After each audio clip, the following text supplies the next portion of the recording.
President-elect Donald Trump, billionaire Bernard Arnault and Ukrainian President Volodymyr Zelensky gathered in Paris on Saturday for the reopening ceremony for the Notre Dame Cathedral, which closed for years after it was damaged during a fire in 2019. French officials estimate more than 1,500 people will be in attendance for the ceremony on Saturday. Trump, Macron, Jill Biden, and the Prince of Wales are among the ceremony's VIP guests, local outlets reported.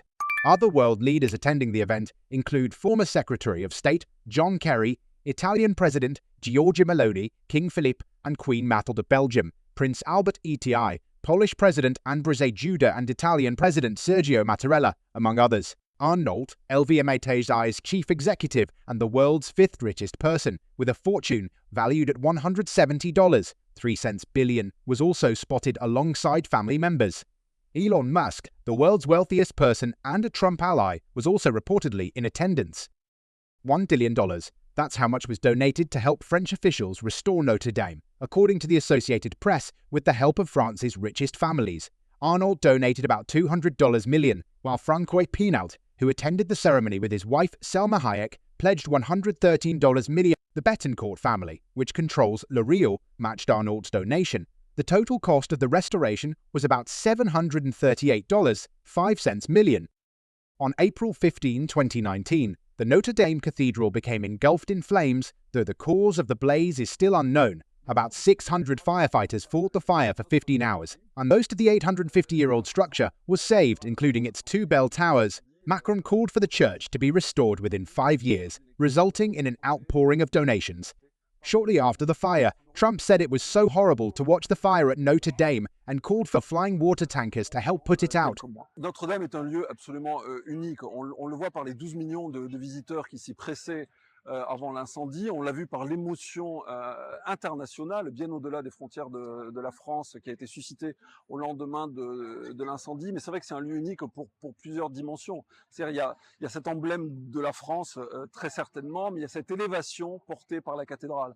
Par la cathédrale en tant que lieu de culte, en tant qu'église, mais église qui accueille le monde entier. Et ça, c'est assez unique, et je pense que c'est ça qui rassemble les gens à Notre-Dame de Paris, c'est ces dimensions d'élévation dans un accueil absolument universel. Et bien sûr, au cœur de Paris, sur l'île de la Cité, dans le berceau historique de la ville de Paris, dans un tissu urbain qui a bien évidemment évolué au fil des siècles, mais qui demeure extrêmement marqué le long des rives de la Seine, parmi cette succession de monuments emblématiques de Paris. Notre-Dame de Paris est un lieu certes majeur pour le monde entier qui s'y presse, et on le voit d'ailleurs encore aujourd'hui. La cathédrale est déjà fermée depuis 5 ans, mais voyez sur ce parvis les foules du monde entier qui continuent de s'y presser.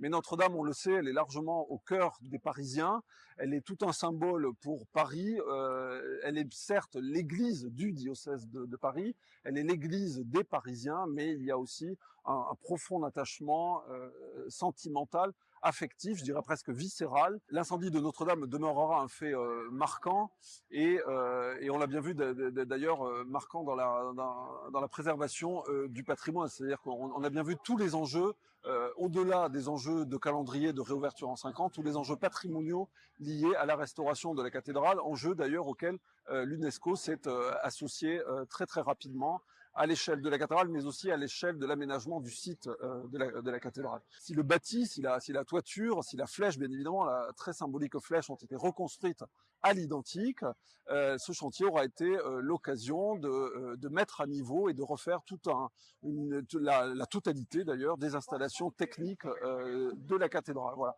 Donc entre préservation du patrimoine, mais aussi mise en cohérence avec la réalité de ce qu'est ce lieu aujourd'hui, qui accueillera, selon les projections qu'on a aujourd'hui, vraisemblablement 14 millions de visiteurs par an.